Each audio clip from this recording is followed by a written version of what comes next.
జగన్మోహన్ రెడ్డి గారు నెల్లూరు పర్యటన సందర్భంగా ప్రజలను, అభిమానులను అడ్డుకోవడం కోసం కూటమి ప్రభుత్వం ముఖ్యంగా టీడీపీ వారు వ్యవస్థలను అడ్డుపెట్టుకొని ఒక కొత్త కార్యక్రమానికి శ్రీకారం చుట్టారు.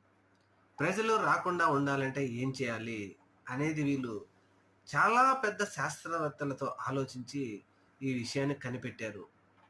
ఏంటి ఆ విషయం అంటే, ఇక జగన్మోహన్ రెడ్డి ఏ పర్యటనకెళ్ళినా, ఎక్కడికెళ్ళినా అభిమానులు రాకుండా ఉండాలంటే చుట్టుపక్కల ఉన్న రోడ్లన్నీ తవ్వేస్తే, జేసీబీలు పెట్టి రోడ్లు తవ్వేసి పెద్ద గుంతలు తీసేస్తే ఇక అభిమానులు రారు. ఇటువంటి ఫాలో అవుతా ఉన్నారు రాబోయే రోజుల్లో. మరి ఈ ఫాలో అవ్వడం కూటమి ప్రభుత్వానికో, చంద్రబాబు నాయుడు గారికో, ఎల్లో మీడియాకో ఆనందిస్తుందేమో కానీ ప్రజలు మాత్రం వీటిని ఒప్పుకోవడం లేదు. ఒక మాజీ ముఖ్యమంత్రి తన పార్టీ కార్యకర్తనో, తన పార్టీ నాయకుడినో కలవడానికి వస్తే ఈ నిర్బంధాలు ఏంటి అనేది ఇప్పుడు రాష్ట్రంలో ఉన్నటువంటి ప్రతి ఒక్కళ్ళు ప్రశ్నిస్తూ ఉన్నారు. కానీ కూటమి ప్రభుత్వ పెద్దలకు మాత్రం ఇది అర్థం కావడంలా.